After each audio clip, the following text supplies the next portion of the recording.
আপনি তো আশুলিয়া ইউনিয়ন পরিষদের প্রশাসক হিসেবে দায়িত্ব পেয়েছেন। কতদিন যাবত এখানে দায়িত্ব পেয়েছেন? আমি এখানে দায়িত্ব পালন করছি ১৩ মাস, ১ বছর ১ মাস আর কি। আমরা যদিও জানি যে আপনি ৩ টে ইউনিয়ন পরিষদের দায়িত্বে রয়েছেন এবং হুম, জাইকার সঙ্গে আপনি কাজ করেন। জি। তো কিভাবে এই ৩ টা ইউনিয়ন পরিষদকে হুম, হ্যান্ডেল করছেন এবং জাইকার প্রোগ্রামটা আপনি দেখছেন? একটু আচ্ছা। যদি বলতেন। আমি মূলত ২টা উপজেলা পরিষদ এবং একটা ইউনিয়ন পরিষদে ২টা উপজেলা পরিষদে এবং একটা ইউনিয়ন পরিষদের প্রশাসক হিসেবে কাজ করছি। তো মোটামুটি আমি আমার সপ্তাহটাকে ৩টা ভাগে ভাগ করে নিয়ে কাজ করছি।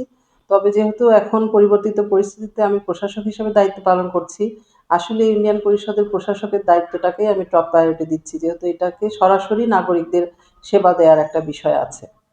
ওকে। এখানে আপনার টোটাল মেম্বার কতজন রয়েছে এবং অ্যাক্টিভ হিসেবে রয়েছে এবং তারা ভাতা পাচ্ছে কতজন?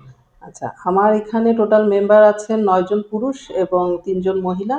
তার মধ্যে ২ জন ব্যতীত ১০ জনই এখানে নিয়মিত কাজ করছেন এবং ১০ জন ভাতা পাচ্ছেন।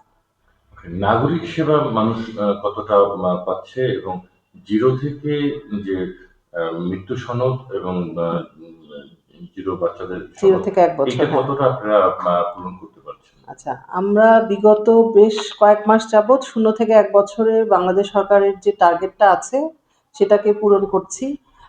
খুবই সফলতার সাথে জন্ম এবং মৃত্যু সনদ প্রদানের যে বিষয়টা এটা।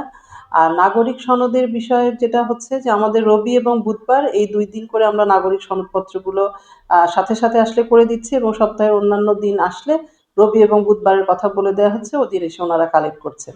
এভাবে দেখা যায় যে সাধারণত ১ থেকে ২ দিনের মধ্যে, আবার কোনো ক্ষেত্রে ওনারা যেদিন আসেন সেদিকেও সেবাগুলো নিতে পারছেন।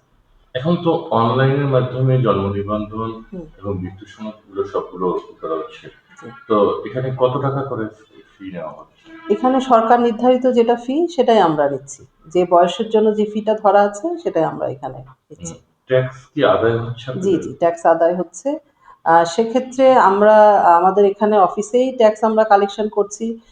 যেহেতু সরকার থেকে ট্যাক্সকে উদ্বুদ্ধ করার জন্য যখন তারা নাগরিক সেবা নিতে আসেন, যারা স্থায়ী বাসিন্দা তাদের কাছ থেকে আমরা ট্যাক্স গ্রহণের মাধ্যমে তাদেরকে নাগরিক সেবাগুলো নিশ্চিত করার চেষ্টা করছি।